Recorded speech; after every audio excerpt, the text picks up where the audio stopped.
जय हिंद। आप देख रहे हैं लाइफ टाइम्स। आपके साथ में हूं वंदना सिरोही, मेरे साथ में राजेश जी। और आज हम बात करने वाले हैं रूस यूक्रेन युद्ध की। जी हां, 2022 में ये शुरू हुआ था, लेकिन अभी इसके खत्म होने के आसार नजर नहीं आ रहे हैं। जबकि ट्रंप ने कहा था कि जब वो सत्ता में आ जाएंगे तो इस युद्ध को रोकने का पूरा प्रयास करेंगे, लेकिन अब अमेरिका की ओर से कहा जा रहा है कि ये युद्ध अब नामुमकिन होने की स्थिति में आ गया है, यानी इम्पॉसिबल है इस युद्ध को रुकवा देना। ऐसी परिस्थितियां बन गई हैं। और ये क्यों कहा जा रहा है, इसके पीछे की बड़ी वजह हम आपको बताएंगे। राजेश जी, जानकारी वंदना ये निकल कर आई है। पहले हम ये जानते थे कि जो यूक्रेन का जो युद्ध है 3 वर्षों से ज्यादा से चल रहा है और वो इसलिए नहीं रुक पा रहा है या रोका नहीं जा रहा है क्योंकि यूक्रेन को जो मदद मिल रही है आर्म्स एंड एमुनिशंस की, वो मिल रही है नाटो के देशों की तरफ से और अमेरिका की तरफ से। लेकिन जो ताज़ा जानकारी है, जो नई जानकारी निकलकर वो आ रही है कि चाइना रूस को आर्म्स एंड एमुनिशंस की सप्लाई कर रहा है। आम भाषा में कहें तो चाइना की पोल खोल दी है अमेरिका। चाइना की पोल खोल दी गई है और पहले ये लग रहा था कि अमेरिका और नाटो की वजह से युद्ध खींचता चला आ रहा है। हालांकि कहाँ एक शक्तिशाली राष्ट्र रूस और उसके सामने एक यूक्रेन जैसा छोटा सा राष्ट्र, और 3 वर्षों से युद्ध चल रहा है, भयानक युद्ध चल रहा है, उसका कोई परिणाम नहीं निकल पाया।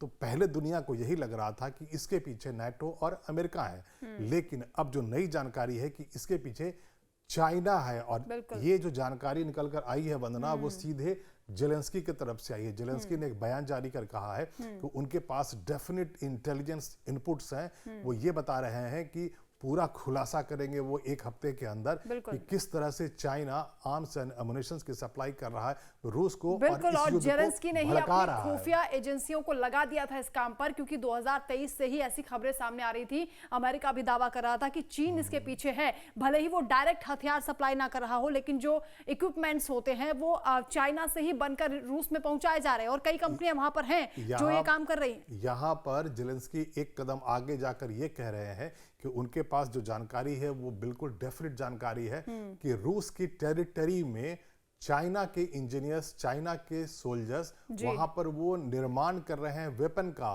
और उसी के सहारे वो युद्ध यूक्रेन के खिलाफ रूस लगातार लड़ रहा है। तो इसका मतलब साफ है कि लग ये रहा था कि ट्रंप आ गए हैं, और ट्रंप ने ये दावा किया था कि 3 महीने के अंदर वो राष्ट्रपति बनेंगे और यूक्रेन के युद्ध को खत्म कर देंगे। हमने पहले भी देखा था कि बैकडोर पॉलिसी चल रही है, इवन कि भारत के प्रधानमंत्री भी उसमें इन्वॉल्व थे, और पूरी कोशिश ये की जा रही थी कि ये जो युद्ध है वो रुक जाए। लेकिन अब ऐसा नहीं दिख रहा है। और यहाँ पर जो नई जानकारी ये भी है कि अमेरिका की तरफ से बयान आज जारी किया गया है, और अमेरिका ने ये कह दिया है कि अब ये लग रहा है कि ये बहुत आसान काम नहीं है। कहाँ ट्रंप ने कहा था कि 3 महीने में उसे रोक देंगे, आज अमेरिका ये कह रहा है कि नहीं, हमें अब लग रहा है कि ये आसान काम नहीं है। जो दोनों ही जो पार्टीज हैं वो झुकने को तैयार नहीं है, और अमेरिका ने एक कदम आगे बढ़ के ये भी कह दिया कि ये हमारा युद्ध नहीं है। तो इसका मतलब साफ हुआ कि अमेरिका ने पल्ला झाड़ लिया है कि अब वो इसे रोकने की कोशिश भी नहीं करेगा अगर 2-4 दिनों में कोई रिजल्ट कोशिश की गई थी ट्रंप की ओर से। पहले जेलेंस्की को उन्होंने बुलाया, लेकिन उसके बाद कितना तमाशा हुआ सबने देखा। पुतिन से भी कई बार बातचीत हो चुकी है। बिल्कुल, बहुत सारे नेताओं ने एक साथ मिलकर एक दूसरे से बात की, मीटिंग्स हुई, और पूरी कोशिश की गई कि ये जो युद्ध है 3 वर्षों से ज्यादा से चला आ रहा है, इसे रोका जाए। लेकिन पूरी दुनिया की निगाहें ट्रंप पे थी, ट्रंप एडमिनिस्ट्रेशन पर थी, लेकिन उन्होंने भी यही कह दिया है, और जो जानकारी निकल कर आई है वो चाइना का इन्वॉल्वमेंट है। बिल्कुल। और 2023 में भी अमेरिका की ओर से जब ये तमाम दावे किए गए थे, वहां के जो पूर्व विदेश मंत्री अब हो गए हैं, उन्होंने कहा था कि यहाँ पर जो कोशिशें अमेरिका की ओर से की जा रही हैं इस युद्ध को रुकवाने की, वो इसलिए विफल हो रही हैं क्योंकि चीनी कंपनी पर उन्होंने आरोप लगाया था कि वहां पर जो कंपनी है वो यूक्रेन में जो सैनिक भाड़े से लाए गए, यानी जो रेंटेड है, और उनको सैटेलाइट तस्वीरें भेजकर मदद की जा रही है। उस कंपनी पर प्रतिबंध भी लगाया था। अच्छा, अब यहाँ पर एक बड़ा सवाल सामने आ रहा है कि आखिर चाइना भी इस युद्ध को रुकने क्यों नहीं दे रहा है। अगर अमेरिका चाहता है तो आखिर हो क्या रहा है। अब यहाँ पर जो प्रॉब्लम है, बोन ऑफ कंटेंशन जिसे कहते हैं, वो यही है कि रूस के राष्ट्रपति व्लादिमीर पुतिन ये नहीं चाहते हैं कि यूक्रेन किसी भी हाल में नाटो के करीब जाए। ये युद्ध शुरू हुआ था इसी आधार पे, और जब ये फार्मूला, एक फेस सेविंग फार्मूला निकालने की जब बात चल रही थी कि इस युद्ध को इस तरह से खत्म किया जा सके कि यूक्रेन के पास भी एक कहने के लिए हो कि हाँ, युद्ध में उनकी हार नहीं हुई है, और रूस के राष्ट्रपति व्लादिमीर पुतिन को एक फेस सेविंग फार्मूला मिले। और जो एक फार्मूला बनकर सामने आ रहा था वो ये आ रहा था कि रूस ये कह देगा कि ठीक है, हम युद्ध को खत्म कर देंगे, लेकिन यूक्रेन की तरफ से ये कह दिया जाए कि वो कभी भी नाटो का मेंबर नहीं बनना चाहेगा, और साथ में रूस ये कह रहा था कि जो टेरिटरी उसने जीत रखी है यूक्रेन की, उसे वापस वो नहीं करेगा। तो ऐसे अभी भी 2-3 ऐसे मुद्दे हैं, इस पर सहमति नहीं बन पा रही है।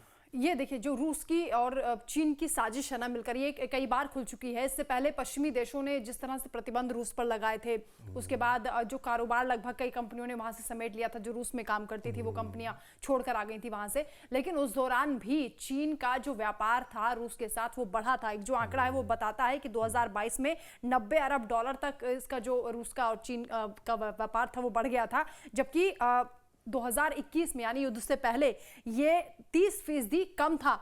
यानी 30% का इजाफा हुआ, पश्चिमी देश पीछे हटे और चीन ने उसका फायदा उठाया। हालांकि चीन की तरफ से अभी इस बात का खंडन भी कर दिया गया है कि जो जेलेंस्की जो कह रहे हैं वह ऐसा कुछ नहीं है। चीन के फॉरेन ऑफिस शुरुआत से नकार रहा है सर, लेकिन अमेरिका तो प्रूव कर रहा है उस बात।